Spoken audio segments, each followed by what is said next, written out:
Hello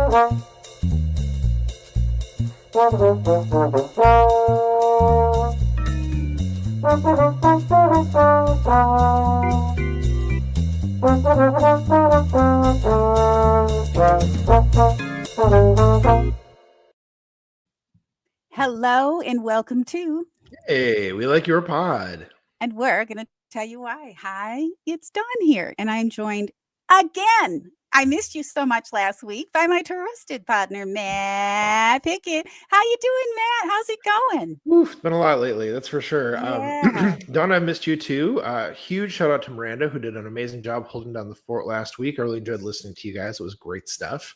Cool.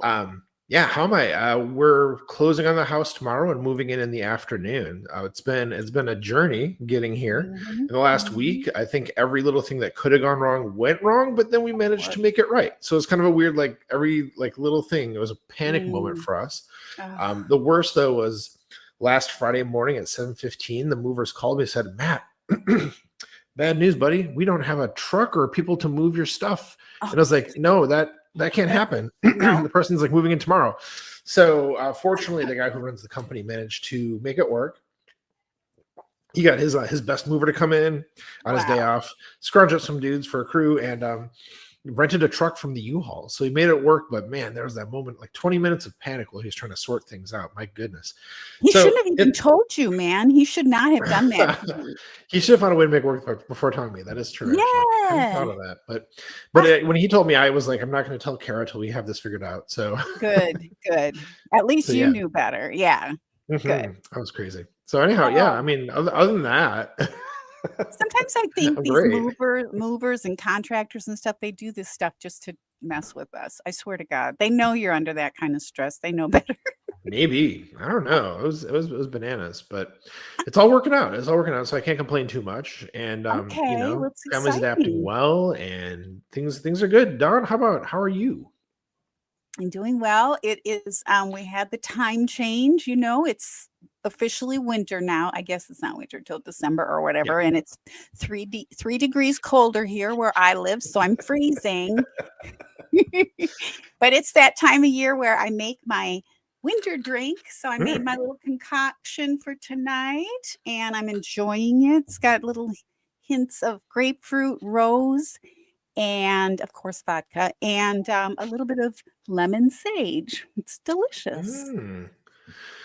I think with the ingredients you're talking about there, I can see how that can feel very like late autumn into early winter. I mean, I definitely don't think it's winter yet. I wouldn't say that by any stretch, but it's moving towards it for sure. There's this part of the drive home where I'm driving down this road with trees on both sides, really nice tree-lined street, and the trees are this bright red right now, and it feels really wonderfully autumnal right now.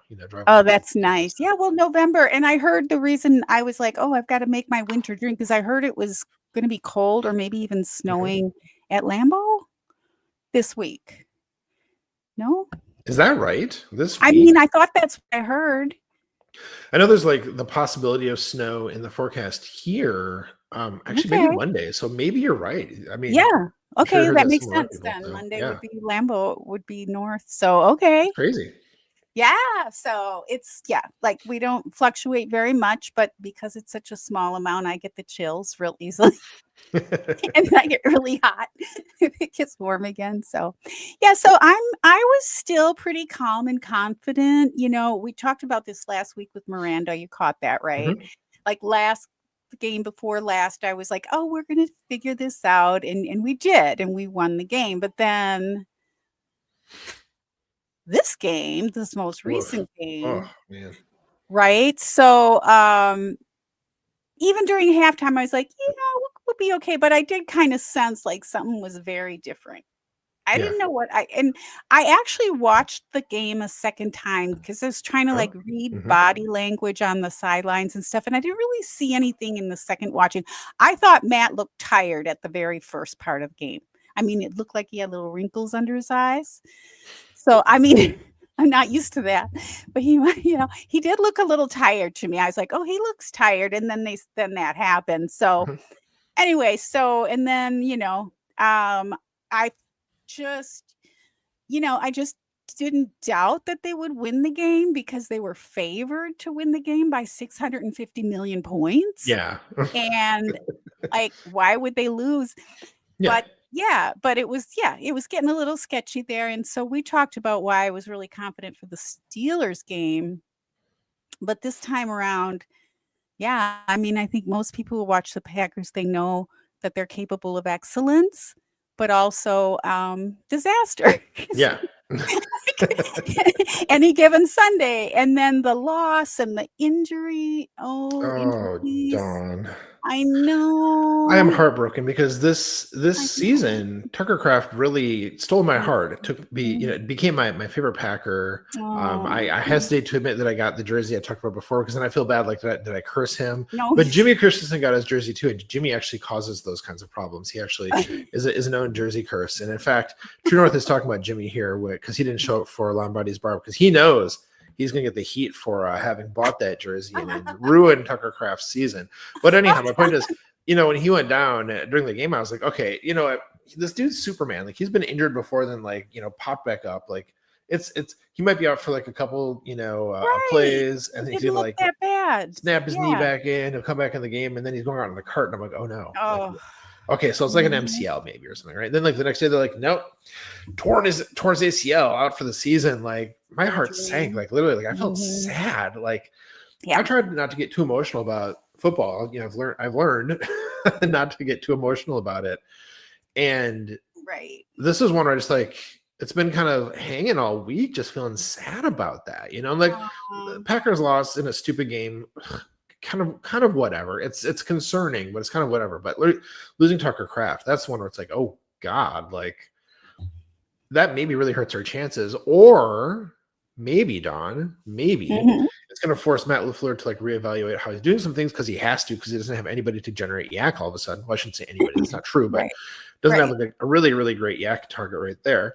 It maybe opens the door for Luke Musgrave to like do something. It maybe opens the door for Matt to think of different ways to like use the players that he actually has to play to their strengths. Maybe, opens up some more of the passing game for Jordan Love. I don't know. I want to believe that Matt LaFleur is as good a coach as like, national pundits say he is. I'm not going to listen to the Packers fans on this. That everyone wants to fire him right now. That's ridiculous. But he has such a good reputation nationally that I want to believe that he's going to rise to this. He's going to say, all right, we lost a really important, piece, and we've been making some really weird decisions in games and like some approaches that we've been taking. Like, I need to rethink this. This is what we're going to do. This is how we can go forward and like actually, play to the level of talent that we have. But that's the thing. I think the next 2 or 3 games are going to show us like, does Matt LaFleur, can he do what needs to be done to make this work or not? And if the answer is or not, then I think that's where he really should start to get worried about his job security. And I mean, I think that if we fired him, he'd get hired in a minute, by a number of other teams that would love to have him. But if he can't make it work with the kind of talent that we have, I think there's going to be real serious conversations, especially with the way how, Ed Policy was saying, we're not going to just renew these guys out of hand. Like, I kind of want to make them, show it. He didn't say that in so many words, but, to me, sort of a little bit the message. And, Brian Gutekunst got us Micah Parsons. I think he's safe. But well, I don't know. Remember, even if we look really bad and stumble into the playoffs and then he pulls it together. I mean, he's got the rest of the season to figure this out, and probably next season too, most likely. But right. So because we don't know what's happening behind the scenes. We don't know what's causing some of this. They can't reveal everything. So for me, I'm just bracing for disappointment and hoping for the best. Prepare for the worst, hope for the best, and be happily surprised, and just going to enjoy the ride. A lot of times in life, because football is life, we talk about this all the time, that when we have expectations, we're just disappointed. So when we don't have expectations, we can enjoy the ride more. So that's kind of where I'm at. I mean, it's been a real a rude awakening for sure. Yeah. And that whole idea of like expectation versus just enjoying the ride is something of course, we've talked a lot about in this podcast over the years, going from like the last Rogers season with having so much expectation and it being dashed and it's being like really hard to watch the team by the middle of the season versus the first Jordan Love season where it was like we had no expectations and then they were really good and it was really fun.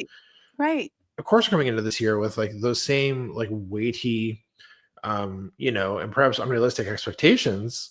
So maybe this is the moment to flip back over to like, all right, let's just have fun with this. And I do expect them to get into the playoffs. Right. But and anything can happen. And anything can happen. By the way, have you been watching any of the other teams? Because it's crazy out there. Oh, the NFL is crazy this year. So really anything can happen.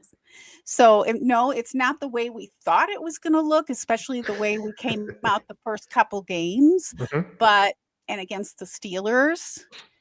And it's pretty disappointing when we only lost 2 games and it was to the teams that we were highly favored to win. That's just weird, but it's like a blown chance. But at the same time, in the end, it probably won't matter because what matters is how we do in the playoffs. So I'm not going to lose. I mean, of course, it was a blow, but at this point, I'm like, no, let's just see what happens. Yeah. Exactly. And in the end, it's true. It's like there's 2 seasons to the season because until you get to the playoffs, that's a whole thing. Once you're in the playoffs, it's almost like everything resets and whoever happens to be hot, which is almost random. It's like which team just happens to be on at that point.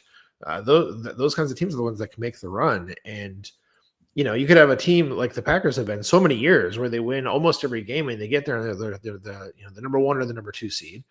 And then it just doesn't work out in the playoffs for them because some other team happens to be hot, or the 49ers happen to be hot that year, or whatever else. Well, they have to learn how to win even under adversity because that's what good teams do, right? So, and then in light of what happened with the Dallas player overnight, I think we have very little, like it kind of put everything for me into like perspective. And I mean, that's really sad. That's something to be upset about. Yeah. Losing a game. Okay. I mean, sure, we can be disappointed, but it's been a few days. It's on to the next game as far as I'm concerned. And with that, I think it's on to the next thing because before we step all over,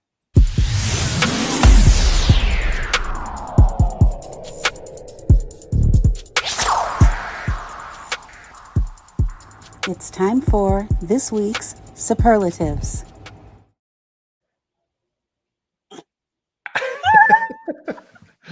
All right. Well, if you aren't with us, you don't know what we just did, and that's your fault. So you should be watching. Okay, I'm just going to start. Go for it. Ejiro Evero, can we please have him back? He killed us. He's my super. No, just kidding. I do love him, but he really did beat us silly with his defense, and he knows Matt LaFleur's tendencies. Yeah, clearly. Okay, yeah, and he's done this before. But does Matt LaFleur know Matt LaFleur's tendencies? That's the question. So, So I just want to shout out to Mr. Evero. Well done. But I would say that, I did see panic with Matt LaFleur. I've seen it before. He's actually shared it with us where he said, everything's happening so fast, So I saw it. I understand the criticism. I'm not going to obsess about it. He does seem panicked at times. I'm sure he's hearing this from others inside the team or whatever, and he'll get on top of that. But yeah. So shout out to Ejiro because they really did a good job. And he knew what to do against the Packers. He did, and Matt LaFleur knew what he was going to do. I know, and it still happened anyhow. Yeah, which is I know. Part for me, like it's like, right? Why? It doesn't. I know that part. That's the part. So that's why we're going to hear about superlatives tonight because this is kind of like. I hope this episode helps people transition and cope a little bit. And because calling for the head coach to be fired mid-season, that's silly. It's not going to happen. Yeah. And by the way, you're not qualified to make those decisions, so just stop it. Just stop it. You don't know what's going on. I don't know what's going on. I'm not saying he shouldn't be or should be, but I'm just saying, yeah, just stop it. Yeah. So, what's your first one?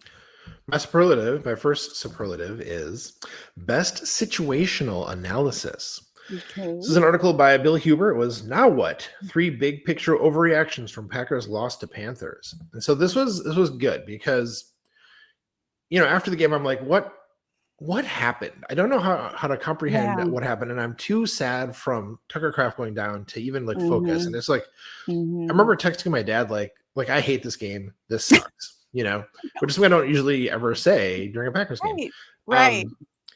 And, there's been a lot of criticism at Matt LaFleur this week. But a lot of it is like emotional, unfocused, the coach, fire the coach, like we were talking about. Right. Well, it takes someone like Bill Huber to be able to put into words what it was that, Matt LaFleur did in the game, what it was that this, points to of larger tendencies that are cropping up, issues that are really showing up that could really, definitely sink the season. And so the first big overreaction is the whole season's over, and he's saying, well, obviously it's not. No. But, I've worked here long enough to know that this is title town and people expect the championship, and anything less than that is a failure.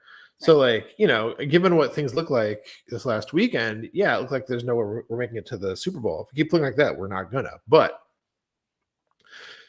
Bill took the time to break it down, here's what is going wrong. And so that was the first big overreaction is everything's over. Then the next one is but if Matt LaFleur can turn things around in ways that he's actually capable of doing, this can actually work out. And so explain kind of the things that would need to change in order for the season to get back on track. And it's all stuff that is totally possible. So it was, and there's a third overreaction that isn't as consequential, but basically, Bill hits you with the cold hard facts of this is bad for these reasons. But then on the other hand, here's why it could get better. And I'm not pulling your leg. I'm telling you the real stuff. This could get better for these reasons. And so while you start off the bad place, you come out kind of going, okay, all right. It's not all over. There's a lot of season left. Like you're saying, the rest of the league is crazy right now, and insane. Who are the good teams consistently week to week? Nobody. Nobody. Mm-hmm. Even the Broncos in the first half of the game tonight on Thursday night here were looking kind of rough. They have been. They have been. Buccaneers look, invincible. Right. And the Colts, they lost this weekend too, didn't they? Right. Yes. Even your Super Bowl champions, the Eagles. I think we're going to beat the Eagles on Monday. The I honestly Eagles are do. not the team they were last year, nor are we. But they're almost a run it back team, but not as good. Not as good. So and I think they're people always talk about, is there drama in the locker room for the Eagles? A lot of times there seems to be. It sounds like maybe there's a little of that this year. So and you bring in three, they just got 3 new players in the end of the trade deadline, I think. Yes. So who knows what that's going to do to the chemistry of the team? I mean, I don't even know. So am I scared of the Eagles? Should I be? Probably. Am I? Not really. I think we're going to beat them.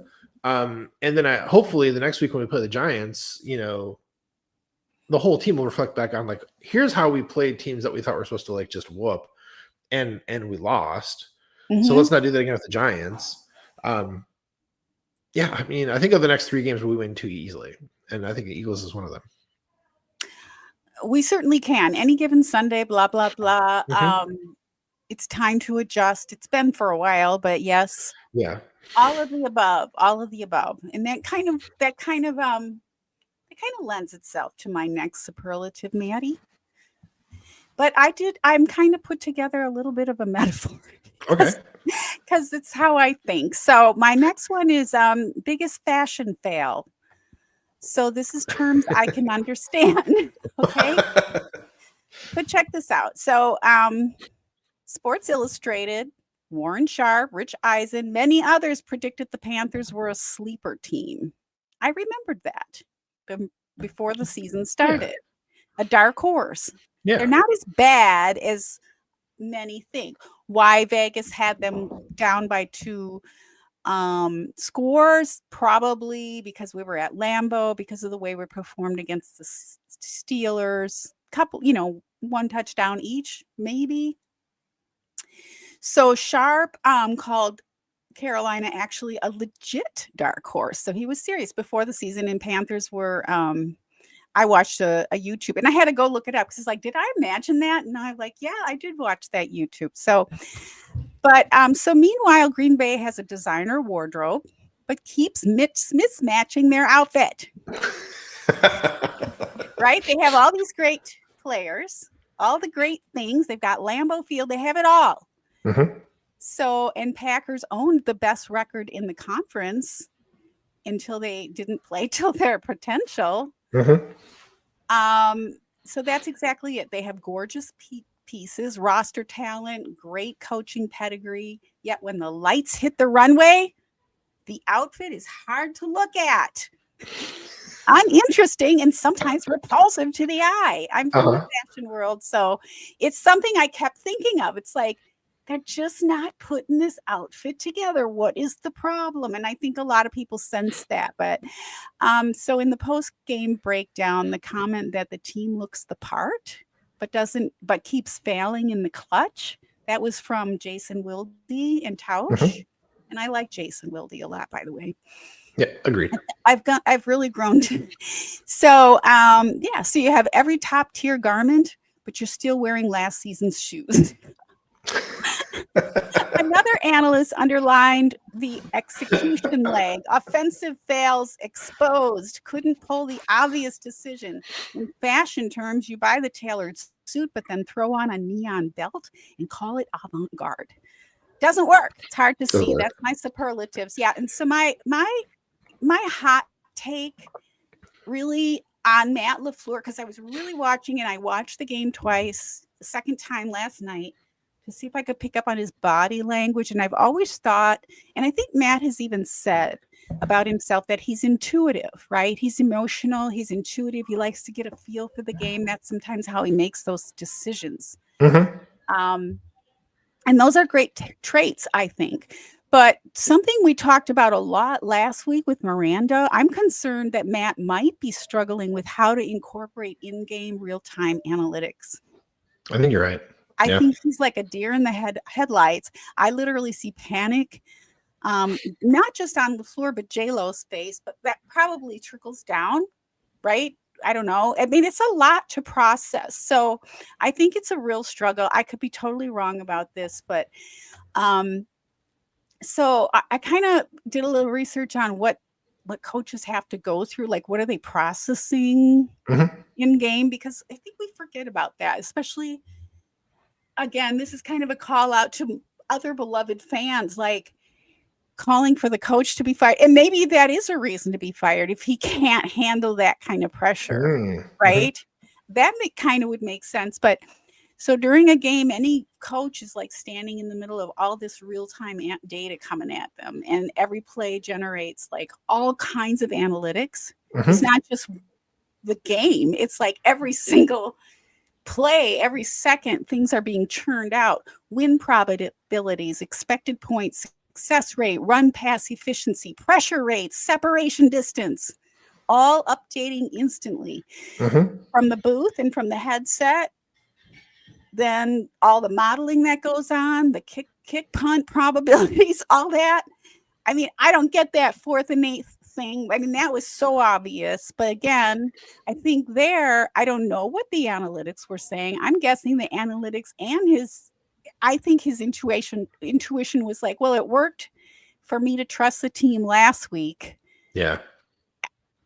I'm going to show them that I believe it. And I think he might even be feeling that pressure, like that. Why isn't he more like Dan Campbell pressure? I hope he's not, because we don't want him to be more like Dan Campbell. Please don't be. So anyway, so he's just got like, there's just a whole list of things. And so a question is whether or not he can kind of weather the storm of each game. And it kind of looks like he was a little out of sorts. He needed a raincoat last week, and he just didn't. So that's what I'm feeling. I feel like, and I watched body language of Kyle Shanahan. I'm always fascinated with what he's doing during the game. I've never really loved him, but I'm fascinated with him. That dude has his head down. He's listening. He's got his papers going. He's writing his notes. He doesn't emote anything. He doesn't smile. Yeah. He's like a robot. He's like a little machine. And it's like, he does well. Okay, you got to give him that. So I feel like he's kind of cold, and that's why I don't love him. But so when you watch Matt LaFleur, right, and how emotional he is, I love that about Matt LaFleur. I just want him to find a way, if that's what's going on, to rely on his team, or even, I don't know, giving up the play calling. No, he can still plan the game, but not call the game. I don't know. There's got to be a way. There's got to be a way. But Matt LaFleur's body language really stands out, doesn't it? I mean, it does. Really, yeah. So it informs us.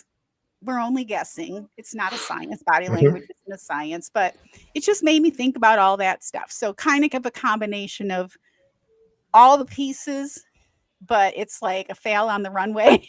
Like, what is happening here? You've got all these great pieces. And then just to wrap it up, a couple of reads, if you're interested in this topic, would be Wisconsin Sports Heroics. They had an article called Packers telling stat as big favorites highlights nagging weakness. And it focuses on how the Packers repeatedly underperform as big favorites. Who wrote that? It includes analytics and stat discussions. So that's why it's kind of, and spread records and execution. And that was from John Spiza. I am not familiar with his game. I'm going to check that out. I'm it was very good. curious. It was good. And then the second one you could listen to is our good old Packers.com Spaff. And his rapid reaction after the game went into this. So, yeah.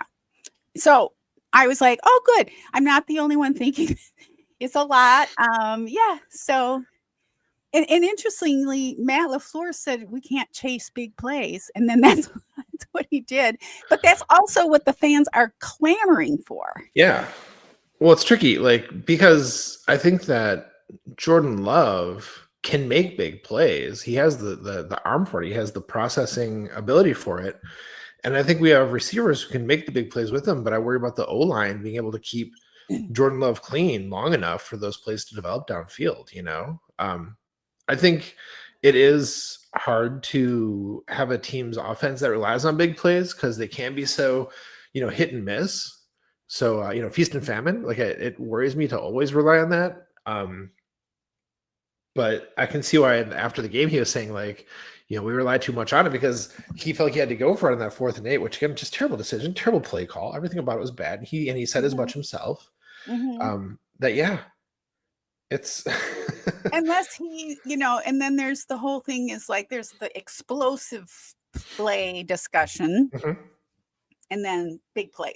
What are we talking about here? So I think that, with fans, a lot of things, we don't always know what it's good to read some of these articles because you kind of dissect what things mean. And it just, for me personally, and I know you feel the same way, it just kind of makes me handle being a fan better, and it helps me handle the highs and lows to kind of see it that there's reasons behind a lot of this stuff. It's not just all, well, he's just a dork, he doesn't know how to be a coach. There's a little more to it than that, and and it also gives you hope for the to go for the next week. So so what's your next one, Maddie? Well, speaking of articles that can break down what happened.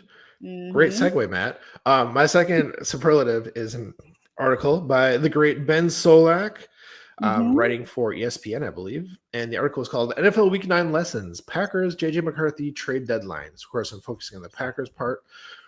Where what Ben Solak did is he broke down what the Packers offense has been doing, lots of good analytics, lots of, really detailed, really thoughtful, intelligent analysis to talk about here's why it isn't working, but here's why it could work, and here's what they can do. Like it was kind of like Bill Huber's article in a way, in that it was like, this is why it's broken.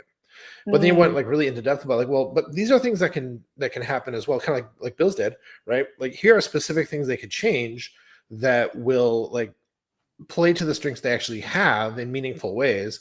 And he like hammered on like the defense really like becoming as special as it can be, you know.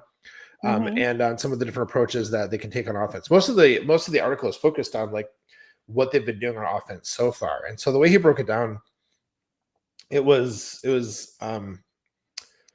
what's the word? It was insightful. It was insightful, Don, because you know, you watch the game this last Sunday, you're like, what the heck happened? Well, Ben Solak comes in and tells you, here's what happened. And these last few games, and things have been looking kind of rough on offense. This is why it's looked kind of rough.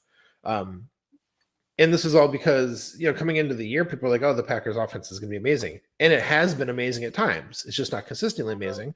So like, so you get confused. Why is that happening? This article does a great job of breaking that down. So Ben Solak is just a great writer and a great, you know, football mind. And this was an excellent instance of him kind of pouring his mind into like the Packers offense and what's kind of going wrong with it. Really good read.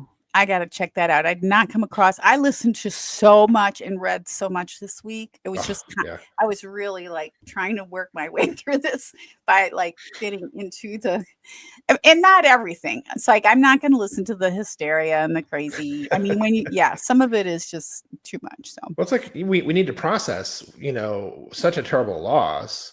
And I think we both are the same. Like, we're gonna like listen to smart people talking about it and see what they have to say and try to better understand what the heck happened. So yeah, I mean, we've been busy with everything with the move and all that kind of stuff, so I haven't had a chance to listen to as much. But every second I get, you know, like reaching for my headphones to try to you know, like mainline more and more podcasts and like try to read articles, like, you know, when I'm eating my lunch and stuff like that. So I'm impressed. I didn't know what you were going to be able to come up with this week with your crazy week. I wasn't sure I'd have anything, actually. All right. Well, my next one's a little shorter. So it's the biggest fan call out. Biggest fan call out comes from Mike and Wes on Packers Unscripted. And this one actually came from Wes. And it's like, come on, fans, it's okay to criticize, maybe even critique and complain, but settle down on all this, fire this person now. And this player is trash talk, because it really, you know, just stop the hate, man. Just stop it. It's not good for anybody. And you know what? It's got to be bad if you made Wes Hod yell. I mean, it's bad. He's mild-mannered. Right. And he was talking about Twitter, I think, mostly, but I'm not on Twitter. And if people are, I don't listen to any of that on Blue Sky. The little bit that I'm on Blue Sky, I don't stick around for that stuff. I don't want to hear it. Even mid-game, it's like if somebody's talking like that, it's like, I won't be following that account very much longer, because that negativity, it affects us. It affects us personally, and it affects other people. So just stop it. Just think about what you're saying. Settle down. I do know that some people probably feel like football is an outlet, and so that's how they can get their yelling out, and they feel justified doing it. So I'm okay with that too. It's not like I can't handle it, but I just worry because of things like what happened today with or last night with and his name escapes me right now, the Cowboys player. I mean, people have problems. They're players. You don't know how somebody is going to take something, and people are fragile. It's a tough world. Even though players might be making a lot of money, they're still under a lot of pressure. Coaches, there's still assistant people. coaches, there's entire staffs that might be reading this kind of thing, and it's just I don't know, just listen to Wes. Because Wes yelled, man. Did you hear Wes yell? No, I didn't catch that. I'm going to go back and listen to it now. No, just listen to Wes is always good advice, for sure. Yes. It's kind of funny because Mike Spofford and Wes Hodkiewicz of Packers.com, they go kind of back and forth about how Wes is trying to get Mike to get on social media more. And Mike was like, see? And Wes is like, you're probably right, this week for sure. So yeah, there's Yeah, Don, mhm, after the game, that was a good time not to be on Twitter. I can tell you that exactly. because I was kind of hanging out there for a little bit while I was waiting for like the pressers to happen. Um, Oh, Mistake. It was rough out there. It I bet. was it was bad, and it got to the point. Eventually, I was like, all right. After the last presser was done, I'm just going to close my computer. My kid Mhm. got a balloon, and she wants to play keepy uppy with me. So you know what? This is time to go be a dad, go play with my kid, and Oh, not that sounds keep thinking fun. about this. And that kind of stuff. It's like people say, go touch grass. It's like, Right, yeah, get away from your computer and go do something else. And I right, guarantee it's going to help you. you know, right. go do something joyful, like Absolutely. Eat a vegetable, touch some grass. seriously, Be real. just find a way to blow the blues away because you Mhm. don't want to sit in that. You don't want to sit and stew in that. That's not healthy Mm-mm. for your mentals or your Mm-mm. physicals. You got to get up and go do Mm-mm. something else and just get your mind onto the next thing. And Um, it's not healthy for the people around you if you're stewing right. in that, because then you're Yeah. spewing out all that stuff. I don't like I get I don't watch the pressers after a game like that. I didn't watch. I just turned everything off. I'm like, okay, and I watch a bunch of other games, so it's like out of my memory for a Yeah. while. I'll watch the press conferences like a day or two when I'm ready, when I'm good and Sure. ready. Sure. Well, think about those press conferences. It's, we are talking about like trying to process what happened. And so, like, in a way, they're helpful Mhm. for that. But Yeah, yeah. after every single, Packers didn't show up kind of thing, Matt LaFleur is always the same. He's always like, Right, yeah, we need to be better. We need to be better. It starts with me, like right, every time. And like, right. though I've always appreciated his sort of willingness to, put himself first as, what needs to be fixed Mhm. over time. It just sounds hollow. Like he's just like saying the thing that like the performative, oh, I know this is on me and it starts with me. It's like, yeah, well, you said that for a long time, man. Yeah, you got to Yeah, fix it. So watching his pressers after a bad game are just kind of like right. same old, same old. His Exactly. specific version of It's maddening. Right, coach stuff. right. And Jordan Love is so even keeled that like his press conferences, like you can tell he's like upset they lost, but he's never going to be that much outside of like the really wonderfully sane box that he's in. This is not at all a criticism, but to say like Mhm. he'll explain a thing or two that went wrong, and that's kind of instructive. But it's also like I'm not getting what I want from this, and maybe that's partially because this is going to sound weird, Don, but we were kind of spoiled, I think, in a way by Aaron Rodgers' press conferences because, like, he would just say whatever he wanted to, for Mm, better and for worse, as we eventually saw over time, especially on the Pat McAfee show. But mm. his post-game pressers, Which I never listened to, it by the never way. I'm should. His post-game pressers were always really interesting and Mm. always had something in there that, like, huh. Like he's explained that way more than I thought he would, or like that's really fascinating to hear like his take on the situation, or like you kind of look past the Aaron Rodgers thinks he's the smartest person in the room at all times, and Right. kind of Probably like making half of it up.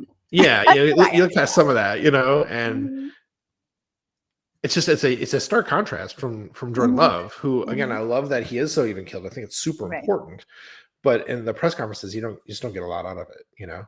right, right. There might come a time, for either of them to come out, break that mold, but they're also probably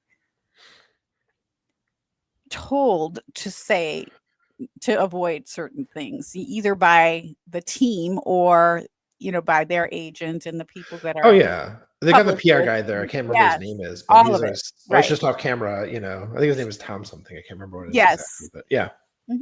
always there. Um, Don, do I have one superlative left? Did you do all yours? I do have a bonus. Okay. I don't know, do you have one left? I I have one think that more. was Yeah, it. I do one more. Oh, I have a bonus. How did I do that? I don't know, Don.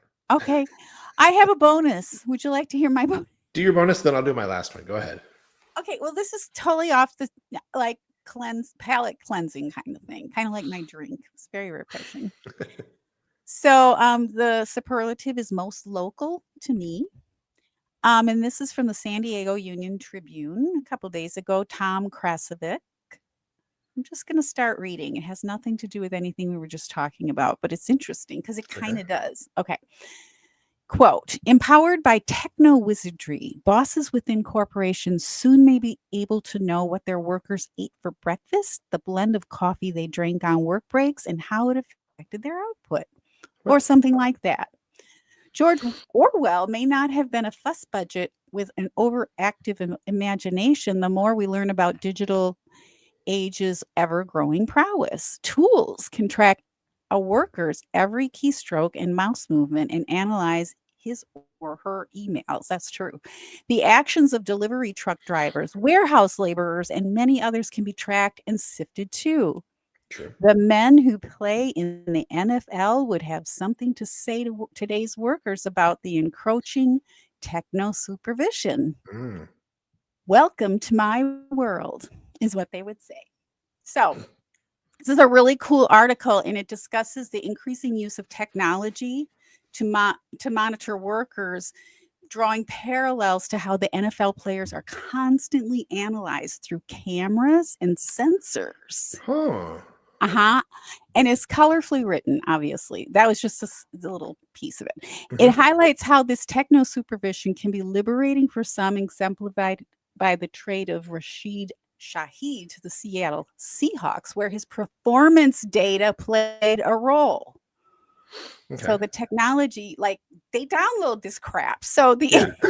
the article also, and it's not just the team, it's the NFL that Yeah. this, yes. So this article also mentions Darren Moji, the former. So this is because it talks about two San Diegos. Rashid Shaheed played for San Diego State, and Darren Moji was from San Diego. So making an impressive trade as the New York Jets general manager, demonstrating his strategic acumen and the NFL's data-driven environment. To further quote the article, almost done. NFL players have long performed under stadium cameras that empower every NFL team, not just one's employer, to analyze their on-field movements in hyper detail. With the brave, this is wild, with the brave new arrival of computer sensors placed in players' shoulder pads, football data accumulation has reached warp speed. The league Yeah. is always watching, players say. So if they talk about putting up film, it's not only for their team, but for the other 31 NFL front offices and coaching staffs. And with that, support your local reporters, please. But yeah, so Yeah. I just, we don't have a team here, but I kind of noticed that article because it did allude to this technology going on in the NFL, monitoring players, analyzing what they're doing, supposedly improving safety, but I don't think so much that is other things, efficiency probably. But with that and the conversation I had with Miranda last week, I just thought it was a good pairing. So yeah, and Absolutely. also, can you imagine? It just made I think his name was Rashid too, from the Dallas player. Like if you're having mental health problems and you're under a lot of pressure and you've got all this tracking going on and you feel like maybe you made a mistake, it must be a really weird, like you must really have to have your head on straight to play in the NFL, to deal with all of this, and to coach, by the way, in the Yeah. NFL. To Yeah. deal with For that was sure. kind of my overarching, thought. Oof. A lot to unpack there, Don. Yeah, definitely. Mm-hmm. It's a lot, and it's just again why we, fire a coach or fire a player isn't always that simple. It's not the answer. Believe me, like with all this going on, if there was Mhm. something really wrong with a coach or a player, they'd be gone. They'd be gone already. Yeah, for sure. Yeah. Huh. Wow. So, quick shout out to True North, our wonderful, frequent, viewer and commenter in the comments. I should say, to be fair, the New York Jets already used Madden 2024 as the GM for the team, and had a lot of other funny comments here that was flashing on the screen, like, "Can we use this new technology to replace Rich Bisaccia?" But anyhow, True North, appreciate you. Well, then I have my one last superlative. Then I'll get to All that. right. Okay. So this was. It's really made me happy. We want to acknowledge, you and me in our podcast, like the things that aren't going well, But, of course, we're also very positive people. So we do try to bring that positivity every week. And we have already to some degree, today. Mhm. And so this week's Unpack podcast, which was Zach Rapport, Nick Bornheimer, and come on, the other guy, shoot, and his name left me. I'm so sorry. But anyhow, this week, Justice Mosqueda joined them though too, and Nice. and it was a great episode because here's what I liked about it. Right, so what Zach did is he set it up as we're going to spend 12 minutes like complaining about the Packers, but we only get to do it for 12 minutes. I'm going to ring the bell. And we're going to do 12 minutes of speaking positively about the Packers. And I was like, oh, that's brilliant. So like you flush out like the negative stuff. Alex Patakis, that's the other guy's name. I just remembered it. Alex, my apologies, man. You're great on the show. I'm so sorry. So anyhow, you flush out the bad stuff first. You get that out of your system, and then you're ready to talk about like, let's just talk about what's actually good. And first of all, of course, that's an approach I'm going to love just because, as a positively minded person, of course. But like the execution of it was really fun too, because when they got into the positive part, like they're working hard. They're trying to be as positive as possible. And a little bit of like, aggravation kind of like creeped in here and there. But just as a way to like guide a conversation and think about like the state of the team where it's at, kind of roughly the midpoint of the season. It was good. It was good. I liked it a lot actually. And, apart from that, it's not just a good premise, but also the people who in the discussion, made it fun and interesting to listen to as well. I mean, I'm just gonna say, I think all of the Frozen Tundra Frequencies podcasts, so Unpack, Repack, and Reporting is Eligible, if you're listening to Packers podcasts at all, like those three should be essential listening every single week for you because they're the three of the best ones out there, hands down. Like every single one of those three, every episode has always been really great and instructive, and I've learned stuff and it helps me process things. And the hosts are great. I could go on and on, obviously, Don, because those are also good. Yeah. And just even as a quick side note within all of that, I've mentioned before, but at the end of every recording is eligible. Paul Noonan has been putting in a song that he wrote, and made with Suno, which is like AI song making tool. Every single week he outdoes himself. There's this one this week he did about the tush push. It was like as a 2000s sort of pop / pop rap song, and it was so funny. It was so funny. I was stuck in my head all day after that too. It was really great. It was almost like California Girls meets sort of the Beastie Boys and the Push. It was amazing. Good. So anyhow, my point being, this particular like premise for the episode for the Unpack was amazing. It was hilarious. You should definitely check it out if you haven't. I will, Maddie. I will. Excellent. I will. I do have him on my podcast listen list, whatever that's called, to queue up. Did he come up with a name for his album yet? Oh, I did. Paul Noonan.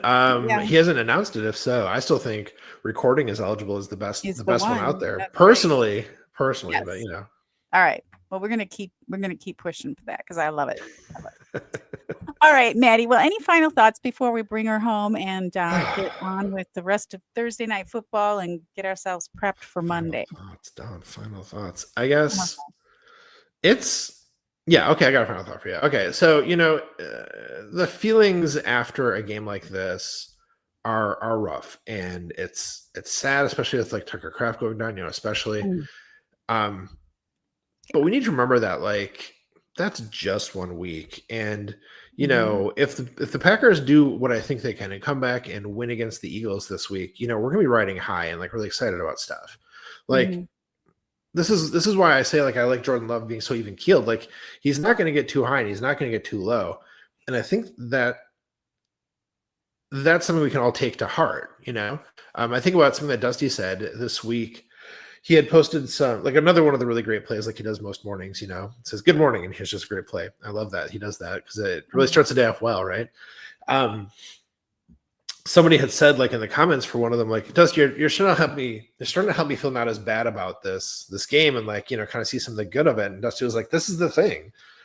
The games that are good are never as good as you think they are when you rewatch them. The ones that are bad are never as bad as you think they were when you rewatch them. And so for as cruddy as the Panthers game made us feel, is just one game in the season for a team that's actually really, really good and is got to find itself a little bit, but has a lot of the designer pieces, right, Don? It has to figure out how to coordinate them together. Yep. Bring it back to your analogy because it was good. So don't let it get you down so much. Don't let it, and don't call for people to be fired. That's silly. That's silly. And I will say, when I watched the game again, I actually watched the condensed version on two times speed, which was really fun. It was like they were running around. It was really fun. But I didn't realize watching condensed. But I'm like, okay, well, I'm going to finish it since I started it, and it was kind of interesting. So by the time I watched the actual broadcast, where I was trying to look at what was going on the sidelines, and because some people were saying, oh, the sideline, the players were really dead and non-animated. And I was like, that's not true. I didn't see that. I saw them pumping up the crowd in the beginning and stuff like that. They might have been when they were struggling or after Tucker went down or something. But so I was looking for all of that because I was hearing all this stuff. And it's like, I think a lot of things, people just need to talk. They need to find content. You need to find the content that isn't doing that because when I watched the game for the third time, technically, it really wasn't that bad. Right. I mean, it wasn't as bad as in the moment when you're like, oh my God, they're going to lose. Well, I didn't even think they were going to lose until they did. Yeah. I was like, they're not going to do, they're going to get, they're not. They'll figure it out. They'll come back strong in the second half. That fourth and eighth was like, oh God, what was that? That didn't make sense. Even I knew that. So that was a real big blooper. And just like Jordan has real big bloopers every once in a while, but that doesn't mean he's a useless quarterback, right? It's like he's actually elite. Yeah. Yes. And as is the coach. So as is the coach. Yes. And I will say probably most of the coaches on the team. Yeah. Indeed. And I will say, quick shout out to our good pal Iowa Joe says, can we call for Versace to be fired at least? That we'll allow that. So I know we did miss a field goal. It was windy. I don't understand that either. Why Haversick wasn't the one kicking? He wasn't on the active at least, so he could have been called up to play. Yeah. Well, they're actually doing like a real. That might have been a Matt decision, not a Rich. We don't know. We don't know. But they actually are having them compete for the for the spot this week. Yeah. They're staying out in practice in practice this week. So good. Could have done that. Yeah, last week. You would have thought they did that last week, but. Woof. So that was my final thought, Don. People, it was just one game. Let's get up for this next one. It's gonna be a good one, I think. Yeah, I'm gonna be able to see Lambeau on Monday Night Football. What could be better? Yeah, it looks gorgeous under the lights every time. I love it so much. We might even have snowflakes. Oh, wouldn't that be great? Oh, I love that. I'll be over here drinking my little rose and grapefruit vodka in your 61-degree weather. Oh no, 68. Oh my God. It's not 71 anymore. It's not 72. Yeah. That's what I mean. It was like 3 degrees. First I thought it was 61. That's deep. I would love for it to be 61. That would be fun. I could actually wear like a sweater. We are supposed to, in a week, get like some rain. I believe it when I see it because they say that all the time and we never get. But and a little cooler weather, so that'd be cool. I'll let you know if we hit 61. Don, I'm wearing a long sleeve shirt right now. Like I didn't change after work into like a Packer shirt or whatever. Yeah. I only go into the long sleeve shirts once it's below 40 degrees here. I'm wearing polo shirts into the mid 40s. So wow. Like 61 degrees, I could wear a sweater. I'd be way too hot with that. And for Joe, it's only 53 here right now. Yeah. I assume in Iowa. Yeah. It's a little bit of a temperature change and it hits us. We are just not used to that much fluctuation. Yeah. All right, Don, well, should I bring it home? Let's bring her home, Maddie. All right. Well, friends, we'd love to have a chance to interview you and shout you out if you're a subscriber and a football fan. If you'd like to nominate someone to be a guest on our podcast, please let us know. Our DMs are open on all the social platforms. And folks, when you subscribe to our podcast, you help us to keep spreading the love in our community. And the best way to help this podcast grow is by sharing it with your friends and family. Yes, Maddie, that's right, because we love you. We're so glad to know you, to be fans of you, and had the luxury of being fans of the most storied team in the NFL. Mm-hmm. We appreciate your support, your subscriptions, and sharing our pod, and we look forward to seeing you next week on. Hey, we like your pod.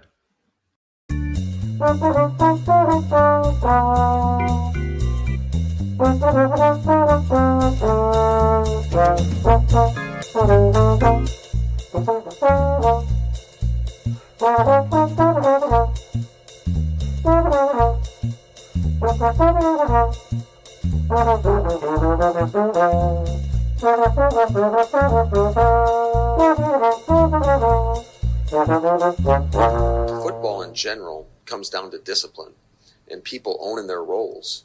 And when you aren't disciplined or you go outside the scheme, bad stuff happens.